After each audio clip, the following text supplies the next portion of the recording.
I would like to introduce you to the fabulous Ralph Llewellyn. Ralph has more than 20 years of experience in healthcare finance, leadership, reimbursement, and operations. He began his healthcare career as a hospital CFO for a 49-bed hospital with a 116-bed nursing home. Ralph enjoys providing innovative solutions to the challenges in today's healthcare environment.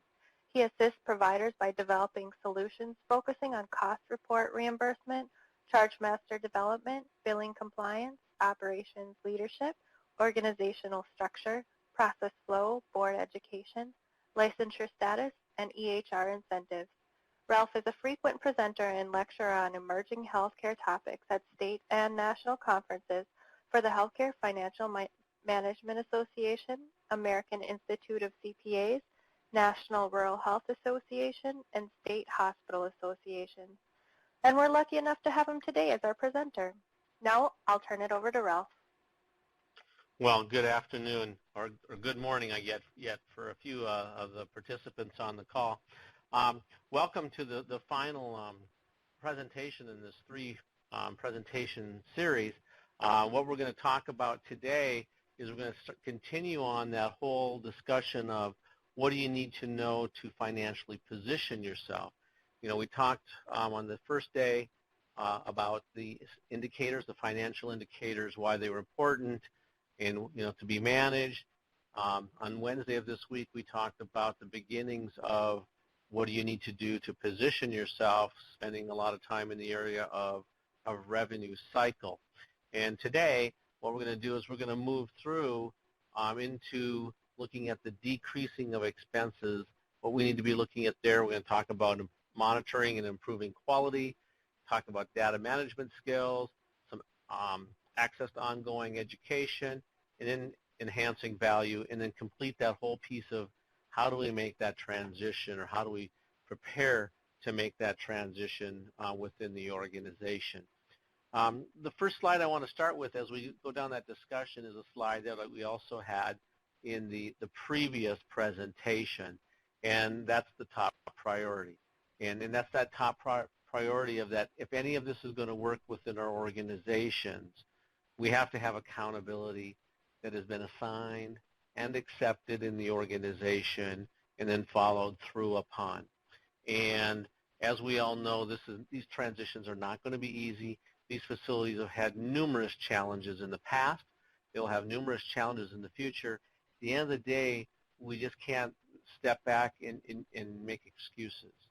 We know it's going to be hard. We know it's going to make it's going to be challenging for all of us. But if all we do is make excuses why we can't make these things happen, at some point in time, the writing will be on the wall, and we're going to be at significant risk for vanishing as a provider, which will have some significant ramifications on the health of our population for which we're all there to serve.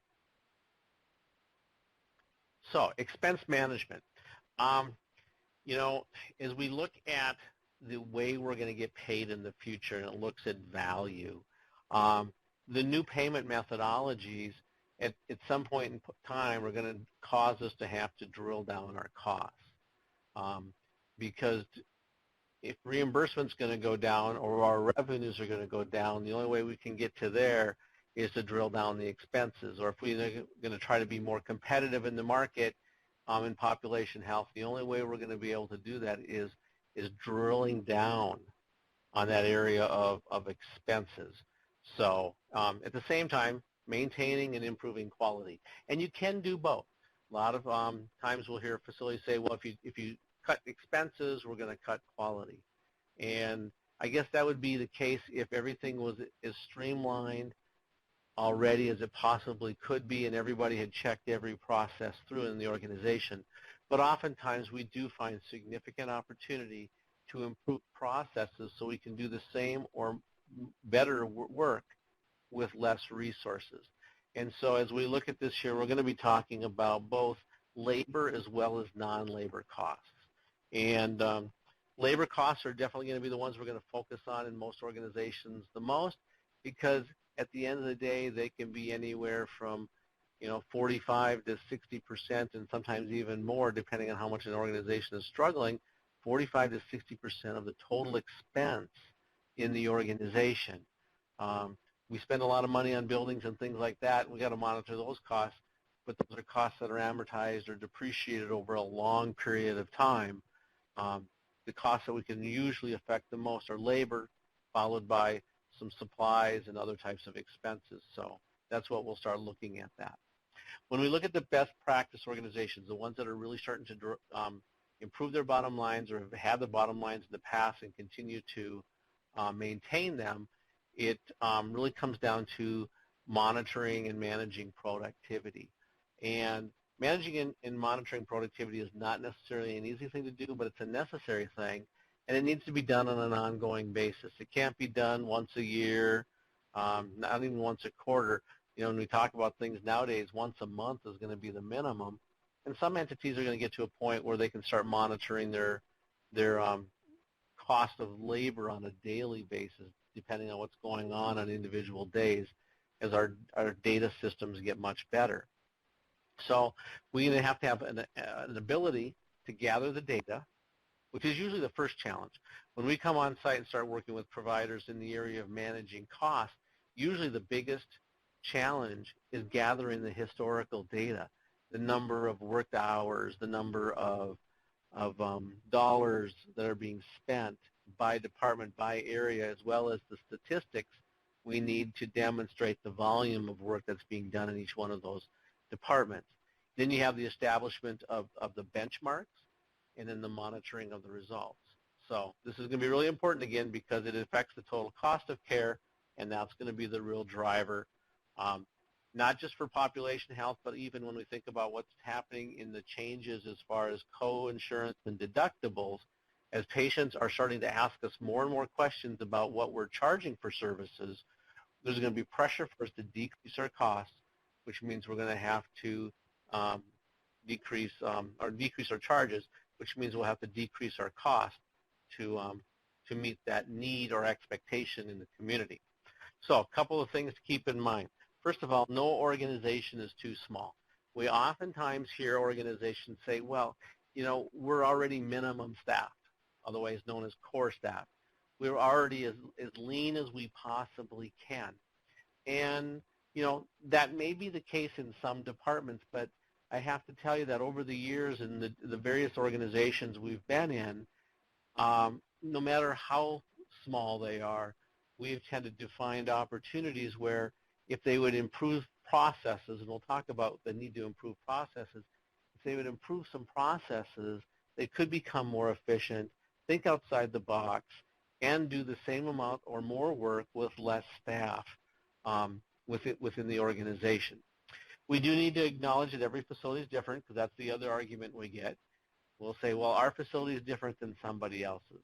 And that's true. Every one of our facilities are different. Every facility has its uniqueness. However, benchmarks give you a good guide as to the direction you should be able to go, because others have been able to perform at that level. And the other thing is that while we're all different, we all do go out of existence the same way. When we run out of funds because we haven't managed the costs within our organizations, that's when the doors are locked. And that's the things that we need to avoid, and why we need to really push on this management of the labor cost. Next piece is that there is absolutely no perfect benchmark. Benchmarks make an awful lot of assumptions, and we just need to acknowledge that no benchmark is perfect, but again, it gives us a great direction, a great roadmap as to where we should be trying to get to, because others have been able to perform at that level. And the other thing is that, you know, I know we're getting more regulations and we're getting more requirements in our organizations, and with that we get calls at times from people saying, you know, I need the new benchmark in this area. I know there's a lot more requirements, so that must mean that we get a higher benchmark so we can have more staff to provide these services. And the reality is what we're seeing in the marketplace is that the benchmarks that others are being able to perform at are actually still drilling down lower. And that's just because to be competitive in the market, to be prepared for the transition into healthcare reform and cost of care, facilities are having to become more creative on how to do the same amount of work or more work with less staff than what they've had to have available in the past. So let's get into the benchmarks. Where do we go? And that's the biggest challenge, is where do I find benchmarks? So there's a couple of kinds of benchmarks that are out there, external as well as internal. And when we look at external types of benchmarks, we can get those maybe from trade organizations, research studies. They are, oftentimes maybe proprietary, which means you have to purchase them because somebody has went into great detail to access and gather and slice and dice and monitor the numbers to make sure they make sense. The other is that you can look at internal data. Internal data is basically looking at your internal data over a period of time using historical data. And so we'll talk a little bit about what that would look like and why that kind of a stat sometimes can work if you don't have the financial resources to obtain external. External is by far, if you can get it, the greatest benefit. That's because it's externally derived. It's looking at other organizations besides yourself. And when you start looking at those benchmark numbers out there, you can start looking at percentiles. How do I get to be a top 25% facility? So it's based on best practices versus what you have done in the past. Your internal benchmarks might be good if you've been lean and mean in the past. But if you haven't been lean, using your past data may not work as well. So based on best practices, the biggest challenge here is the cost. I know a lot of people spend a lot of time trying to get this out there in the on the web, Google searches, and everything. And it's really difficult to find this kind of data out there. So you're typically having to purchase it from a third party. The other challenge of using externally, even if you do purchase it, is that oftentimes the staff that are asked to work with it will spend a large portion of time, at least on the front end, challenging it. They're going to challenge how the data is gathered. How do we know that they gathered the information the same way we did? Well, the reality is we don't. We have to make some assumptions that in the greater population that it's being gathered in a manner that is similar.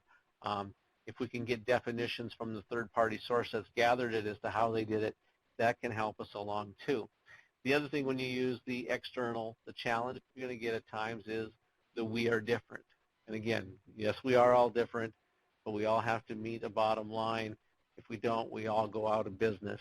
So definitely the preferred model, looking at the external data to get to that point for being able to produce the bottom line.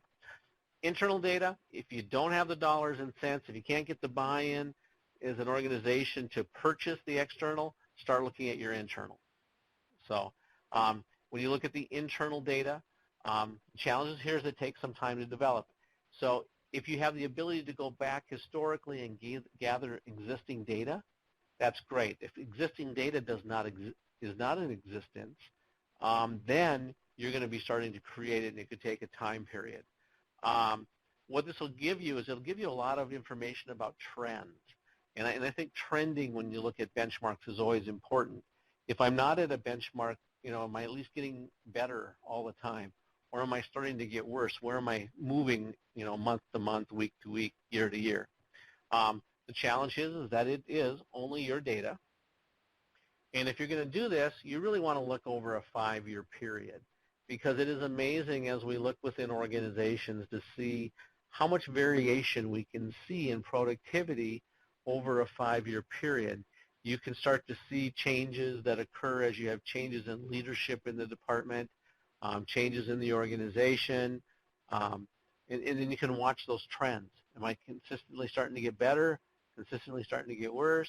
Am I just kind of sitting in a nice level position? That's really key. The important part here is use only productive hours. Don't worry about PTO and things like that. We can't, our managers on the floor can't manage the PTO, their vacation. That's a benefit component. What we're looking for is what's their time, working in the department, getting educated, trained, etc. Those are the hours that as leaders in the department we can manage in the organization.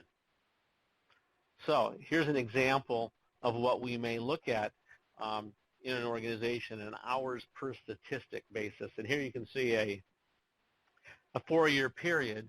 And in this organization, if you saw this, and it was internal data because you didn't have external, the question would start to be is, what's going on? Because each year it's taking us more hours per statistic. Let's say this is per patient day, 10 hours per patient day, then it looks like 11, then 12, then 13. What's going on? Why do we have this consistent move? This is what we would typically call FTE creep. It's something we see in a lot of organizations is we add a few hours this month or this year in the department, we add a few the next period, a few the next period, and over a time period, all of a sudden, we have more and more staff that we've justified in our organization. And then when we go back and say, gee, we should go back to less hours, everyone says, well, there's no way we could ever do that. We've never done that. Well, the statistics might show us otherwise. Ultimately, in most organizations, the best practice would be is if they can use both internal and external data. The external will allow you to manage against your peers. And again, when you're looking at this here, what you're going to want to look at is, those best facilities. That's really what we want to look at. If you use the internal, that'll help you with the trends. Where am I going from month to month?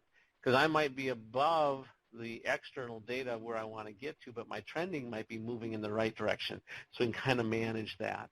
Or I might be below the statistic, but my trending shows me that I'm getting in trouble because I'm moving closer and closer to exceeding that budget or benchmark over time. Here's another example of when we look at trending, and in this scenario, if we use the example that the benchmark is 10 hours, and if we just looked at 2014 alone and said, well, you were at 12 hours this year, we need to get you to 10, you get all kinds of different reactions within the organization. Things such as it can't be done, patients will die, quality will suffer. Those are the things that we've got to be careful of. The nice thing when you use trending is you can go back and say, wait a minute, how did we do it at 10 hours in 2012? Because it can be done. What changed? What happened? Was it a change in our leadership? Was it a change in process flows? We can go back and say, how do we get back to where we were? And it goes and helps answer those questions of, yes, it can be done. No patients won't die. And you know what? We gave good quality care back at that time period. Now we know we can get there. Let's get ourselves back to where we were. The important part, though, as you look at the labor management, as you're trying to prepare to improve these, the bottom lines as we're looking at sort of the transition, is looking at it's more than just math. It's not just taking the FTEs and the hours and doing in the stats and doing some mathematical calculations. What we really need to be driving toward is when those numbers aren't what they should be, what's wrong with the process? What is broken down? Because it's very rare to walk into an organization and find staff that are just sitting around doing nothing. Usually they're spending an awful lot of resource time working on processes that are broken. And if we want to improve the financial performance, the productivity in the organization, what we need to be doing is we need to be driving towards what can we change in the process that will allow us to operate more efficiently. So at the end of the day, it's not that people have to work harder. We just have to fix processes so they're not doing a lot of rework or fixing things, and ultimately we're working smarter. The other thing in labor management is we lay out these statistics and what people want to look at. We recommend people try to be at the 25th percentile, be in that top 75 organizations. What are the best 25% of the facilities doing? And when you do that, that means that every department probably isn't going to make their benchmark every month. But that's okay. If everybody could make them every month, we probably haven't stretched ourselves far enough as an organization. And the one thing that we would find if we just look at trending data, because we don't have access to external, is that most facilities would probably just be able to see some moderate to significant improvements in their organization if they would have every department operate at their best performance levels in the last 5 years. So if they could just go back and say, okay, what was the best year we operated? If we could get to that, what would happen? And now we know we can get there. It's just, how do we have to change our processes? Because what was right then, that's not right now in making that happen. The other challenges that we have when we get into the labor management side of things is that, as department heads, not all of our department heads can or want to make that transition. They're going to struggle when they got to get down into that situation of having to deal with staff things and letting resources go away, letting people go if that's what it is, depending on how bad they're hurting financially. Those get to be a real challenge. And sometimes we're going to have leaders that we like that just are going to have to opt out and say, you know what, I can't make this happen. And then they move on, and that's all right. But at the end of the day, the most important piece is that with everything that's going on in reform, when we're talking about how are we going to drive our costs down, we have to be addressing the cost of care. That's not going to be a choice going forward.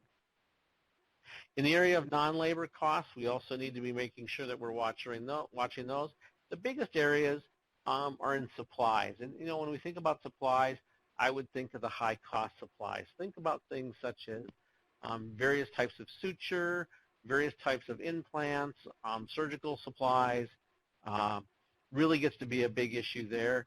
And really, the best step that a lot of organizations can do there to try to drill down that cost is to implement value analysis teams. And what they do is they actually look at when you're getting new services or when new products come out, looking at which products are we using them consistently, are we getting the best price, are we getting the best value at the end of the day, versus in some organizations where we see every provider in the organization buys whatever they want just because they got pressure from a salesman, their buddy's a salesman, whatever that happens to be. It's not always the best decision for the organization or the patient in the long run. So with that, we'll kind of move out of the expense side of things and start talking about the need to monitor and improve quality. Providers need to be doing this, some are doing it, some are not. When we think about the way that they determine value going forward, they're going to be looking at things such as clinical process of care, patient experience, and outcomes. And we need to be addressing that even though we may be a critical access today, and even though they're not measuring us on that today. If they're measuring the larger organizations on those now, we know at some point in time they're going to move that down to us. And this is going to be a challenge. And, in the past, a lot of us, our small organizations, rightfully so, have said, hey, this is a real challenge for us because we have small sample size. One problem that's reported can have a significant impact on what it appears our quality is over time. And that's a very valid discussion. However, the alternative is to be reporting nothing. And as patients or potential patients are out there looking at data, when they can't find any information about your organization, they're going to make their own determination as to what that means. And it's very possible that it will not be viewed positively. So we need to understand that, yes, it is a challenge because we're small. There's risk with it because we're small. But there's also risk, which I would say is greater risk, by not monitoring and then reporting this quality. So clinical process of care. Really what we need to make sure is that providers are reporting this on their claims as they go forward, monitor the results. And when you look at the results that are coming back in this area, you need to develop and implement strategies. When you find something that is not being reported correctly or showing that we have a problem in our organization. Next, we have the patient experience side. This is those HCAHPS. We need to report and monitor HCAHPS. And we are seeing more and more facilities looking at those. I think that those are great pieces of information. We are going to learn things we want to learn, by those reports. We're also going to learn a lot of things that we do not want to hear. We don't want to hear about something where somebody doesn't think that we're doing something well and we're not keeping them happy and satisfied. The important piece here is that HCAHPS in a lot of ways are the patient's perceptions, but their perception is their reality. So we can't make excuses and say, well, they don't understand this or they don't understand that or they were wrong. You know, at the end of the day, that's their perception. That's the discussion point. That's their reality when they're in the local coffee shop or having dinner with friends and they're talking about their experience. That is the piece that's going to be out there. We need to understand that we need to be high-class, customer service driven in making them happy every day. And so with this, we're seeing a lot of facilities getting into customer service training where they're actually helping people understand in the healthcare organization how to enhance that experience. And when you think about this, it's basically like we are competing against other area, businesses in the area of hospitality. Think about the hotel industry and, you know, Disney, things like that there, where how much they spend on making that presence and that experience such a positive one. Those are the things we're talking about. We're not talking just nursing. Oftentimes I think it's easy to jump in and say this is something we're just going to do with the clinical people, the nurses and all those people, but this is also that admissions clerk. It's the business office. How often do we have people say, well, I'm not going back to that hospital because I had a bad experience in the business office? Those get reported as bad experiences. I won't recommend the facility in the HCAHPS. Now your perceived value has dropped. So lots of areas that we need to be looking at there. And then finally, outcomes. We need to report and we need to be monitoring, excuse me, all of our outcomes. Next, looking at the need to improve data and management skills. Excuse me. Little frog in my throat here. The need for data has never been greater in our organization. We think about it, we need it for marketing, we need it for volumes, we need to understand our cost per case, cost per patient. We have to understand it from the productivity information that we just discussed. Lots of different things that we need to be monitoring in this arena. As we look at organizations, larger organizations have done a lot of work in this area, but they're still doing a lot of things to improve what they have. But we're seeing smaller facilities starting to challenge their data management skills, their electronic infrastructure, and trying to figure out ways of how can I pull more data, more information out of my system, which sometimes means we actually have to gather more data. How can I get it quicker? Because I need to be making decisions faster. You know, the once a year reviews isn't enough. Said the once a quarter isn't. Once a month might work. We're starting to get people that are starting to look at things weekly, if not daily. So we got to do that there. And then ultimately by having better data, having it faster, and we can get those decisions, hopefully we'll end up with better decisions in our organizations. So where are organizations, smaller organizations, reaching out and looking to come up with that data? Well, there's several different areas that they're looking. First of all, current vendors. This could be their software systems, their electronic health records, their financial systems, whoever they're using for vendors there today. They can be looking to them to see what kind of data can we pull out of our system that maybe we couldn't pull out in the past or we didn't know how to pull out in the past. There's also a lot of organizations out there that we'll call big data or business intelligence vendors that can come in and help write programs and things. If your current software doesn't pull that information or gather it, they can actually help you pull data, both internally as well as externally. The biggest challenge we see in organizations right now, big or small, is really the compatibility of systems. If you have a separate EHR for the physicians than you do for the hospital, How do you make those talk? Do you have different financial systems, or some organizations, we have multiple systems in the organization of which we need to pull a little bit of data from everywhere. How do we pull that together? That's oftentimes where the big data or the business intelligence vendors come in, and they can write interfaces, et cetera, to help gather that data, pull it on a regular basis. Next, we look at educated leadership. Oftentimes, and I would say more of an issue now than what it used to be in the past, we're seeing organizations that are really not spending the amount of time they need to be investing in education. We see it in decreased number of individuals that are attending educational events, either live in-person events, webinars such as this, online courses, whatever it is.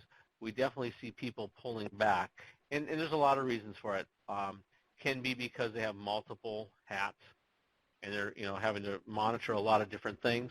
Oftentimes it's budgetary restraints, although we would argue that if you have budgetary constraints, you really need to do whatever you can to make sure that you're still getting very good, high-quality education along the way. The biggest challenge we have out there is that the environment and the rules, the regulations, the game, the strategies, all of those are changing. So what worked last week may not work next week. The strategies we need to be looking at are going to be much different. And if we want to be here and succeed in the future, we are really going to have to be enhancing our strategies going forward. Freezes on education, we hear about those a lot. They're only a short-term fix to a long-term problem. And over time, they create way more problems than solutions. I am a firm believer that if you are having issues where your bottom line is struggling and you can't afford to do the education, you need to step back and look at, do I have other opportunities where I can drill things down and secure the funding to do this? Can I reduce costs elsewhere? Can I do something in the area of productivity?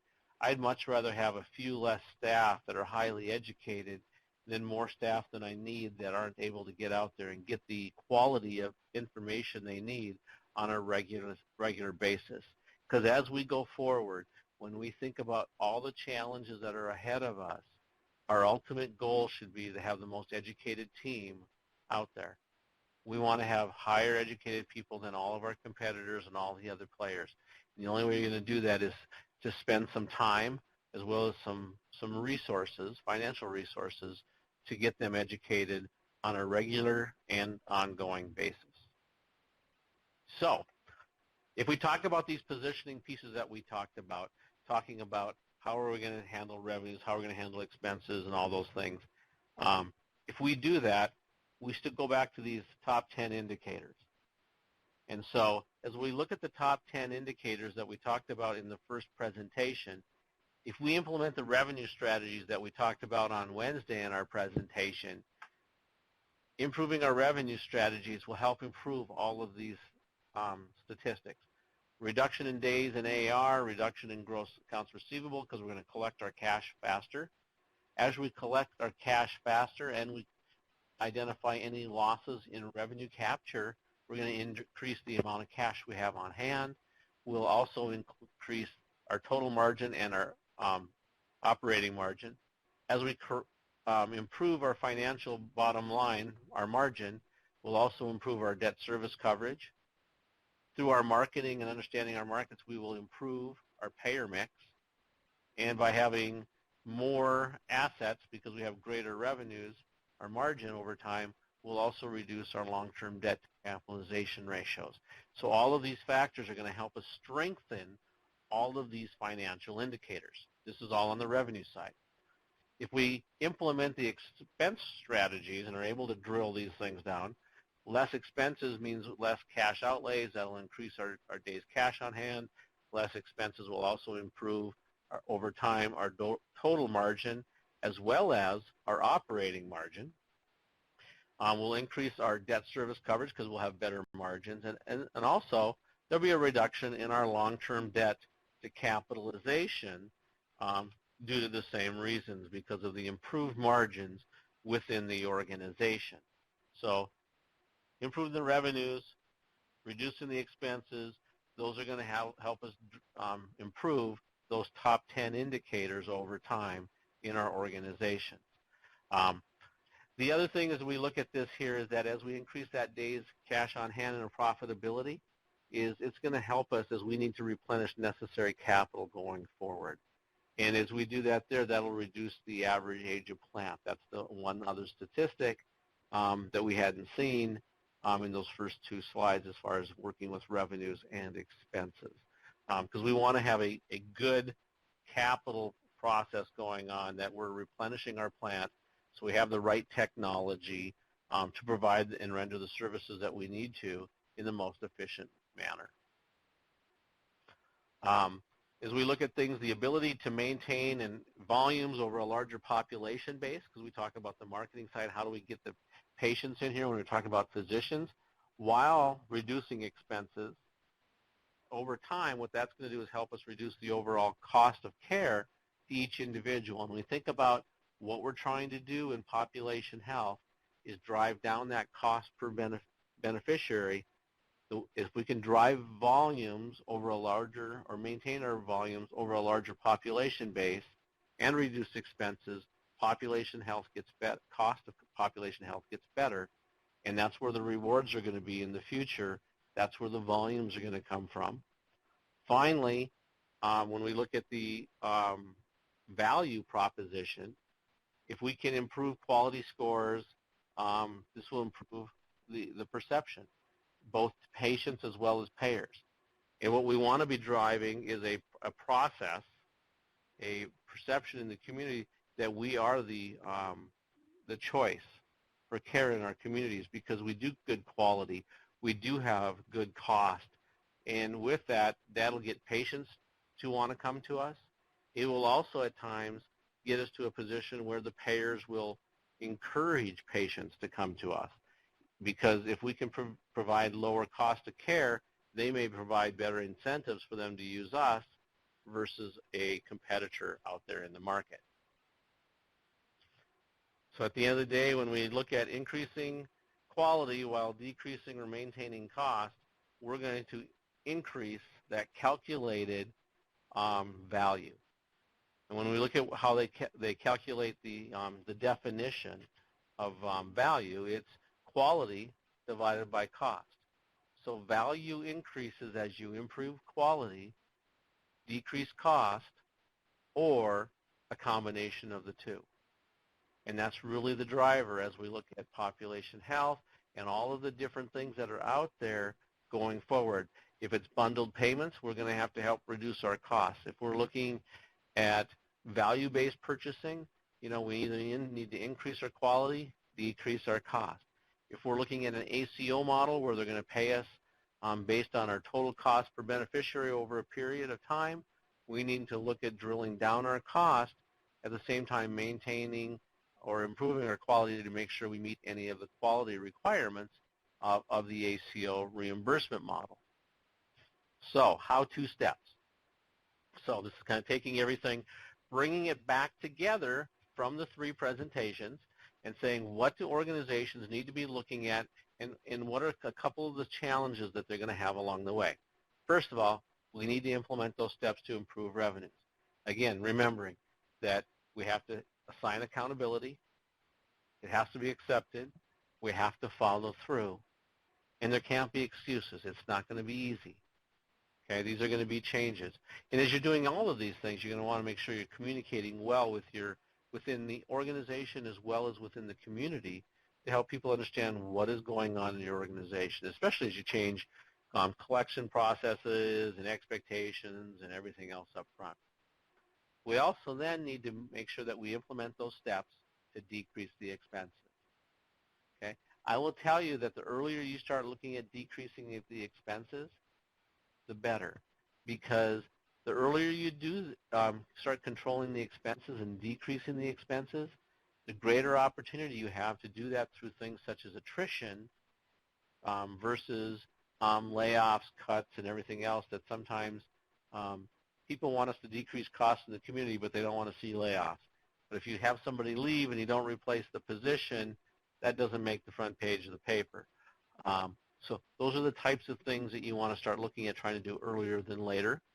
And then working on those steps to improve quality. Because again, as we decrease our expenses, improve our quality, that is going to increase the calculated value that we're providing to our beneficiaries, to the payers, to our communities.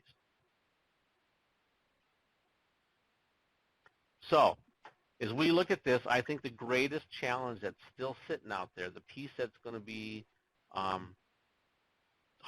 maybe one of the hardest things we do, is figuring out the timing.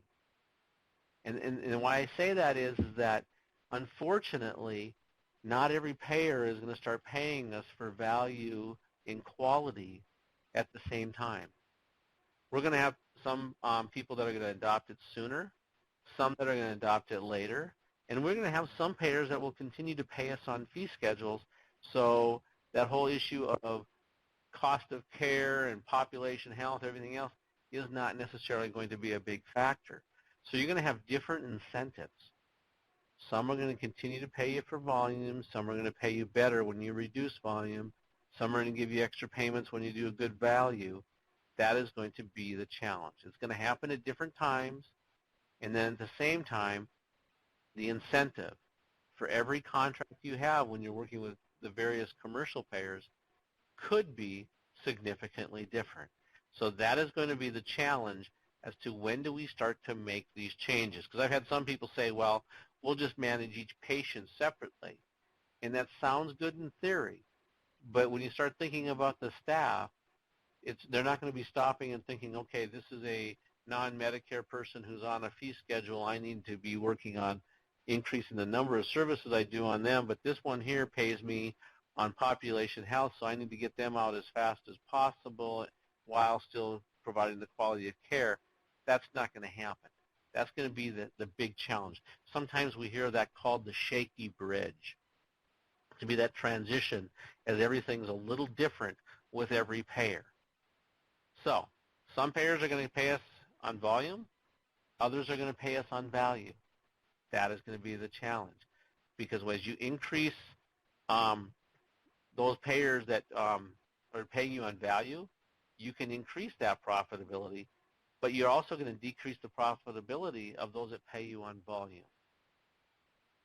So what we want to do, and this is why we started the whole presentation of talking about how do we build the greatest war chest, basically improving all of our financial indicators on the front end, is because while we may get paid a little better from some and we're going to get hurt by others, we may have at times where we're getting hurt by more payers and we're getting helped as we make this transition, and that's where we're going to need the financial resources.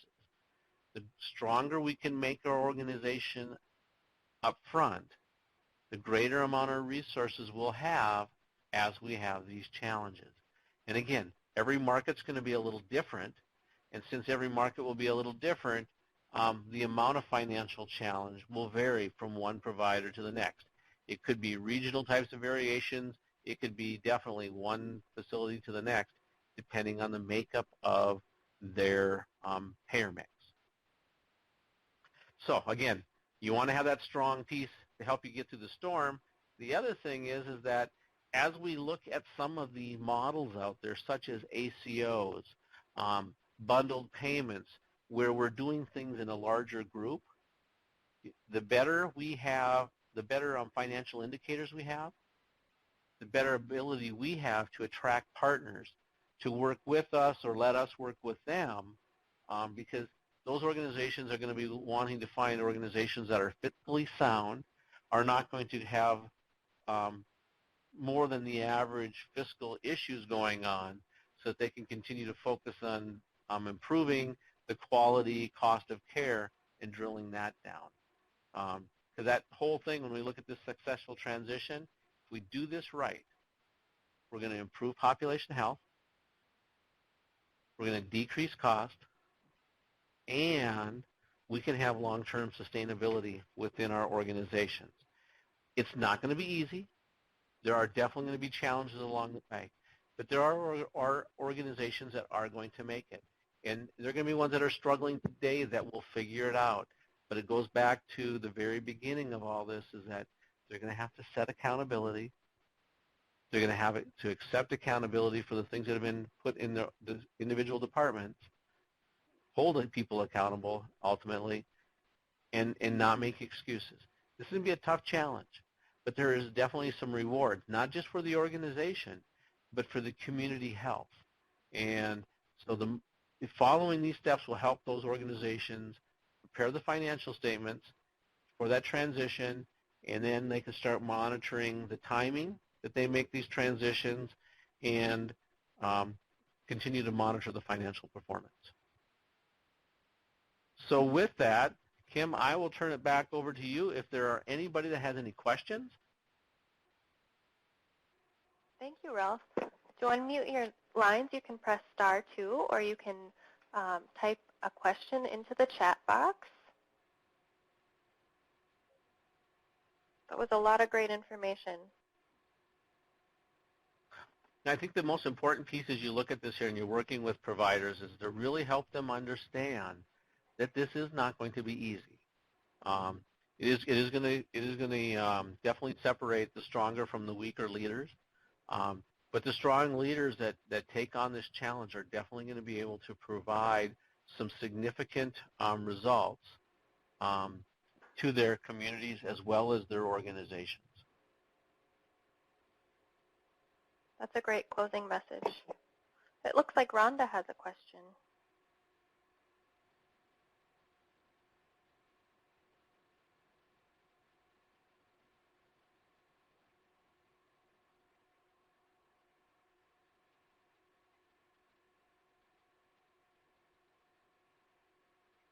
Ralph, what is your best advice for leaders communicating to staff about this?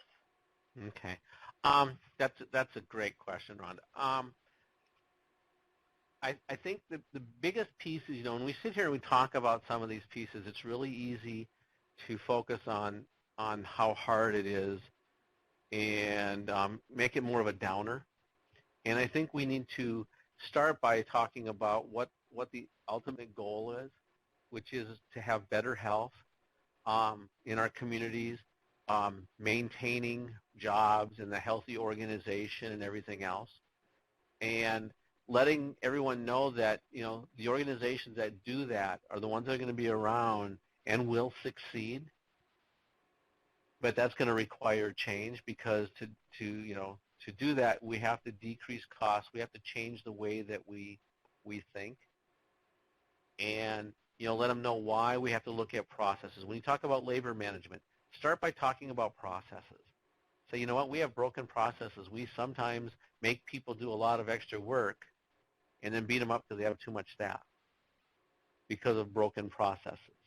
So we're going to work on processes. We're going to fix processes so that we can make things easier.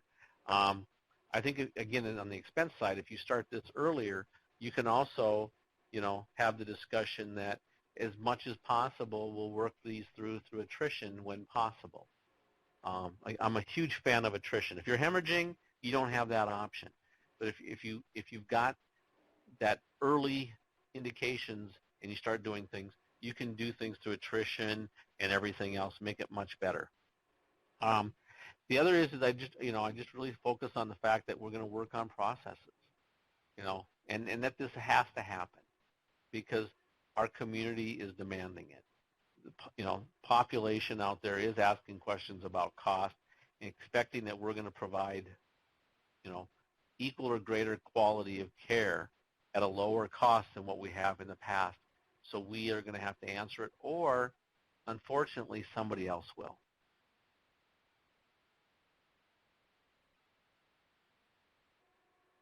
Thanks, Ralph. Does anyone else have a question? It's *2 to unmute your phone line, or you can type it in the chat box. Ralph, oftentimes hospitals are minimally staffed. How do organizations approach staffing issues in clinical areas when they have little or no clinical background?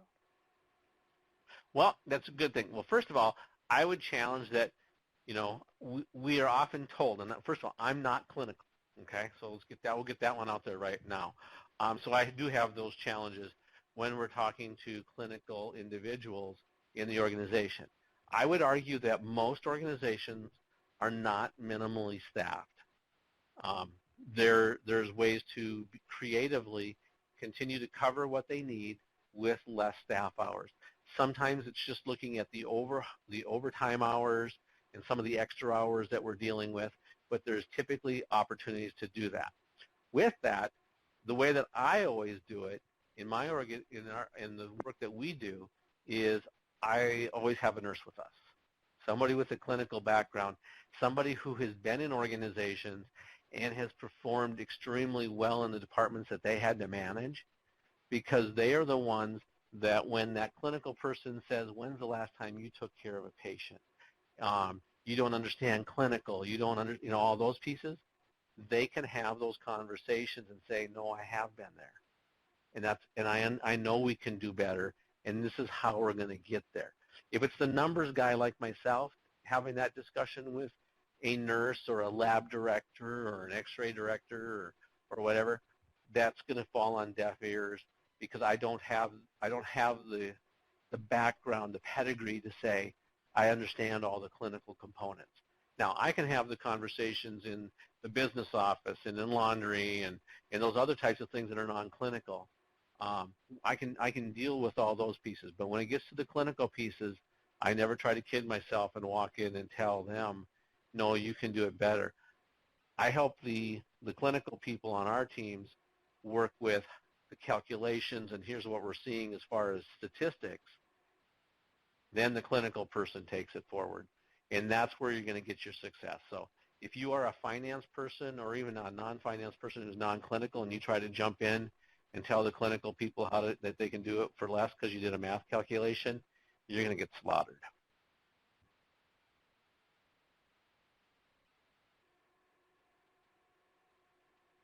Great. Thank you so much, Ralph. Mm-hmm.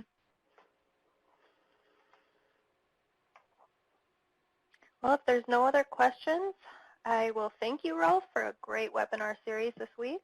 The recordings of all 3 of these webinars will be available on our Help webinar playbacks page later today. And feel free to pass the webinar playbacks link to all of your staff. At this time, I ask that you complete the short online assessment for this webinar. If you would like to receive 1 hour of pre-approved ACHE qualified education credit, please complete the assessment and indicate that in question 2. To register for any of our upcoming webinars or PMG calls, follow the links on to our registration pages.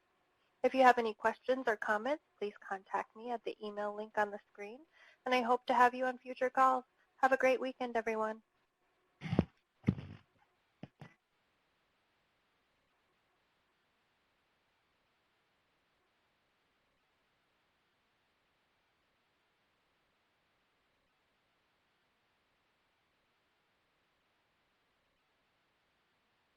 This conference is no longer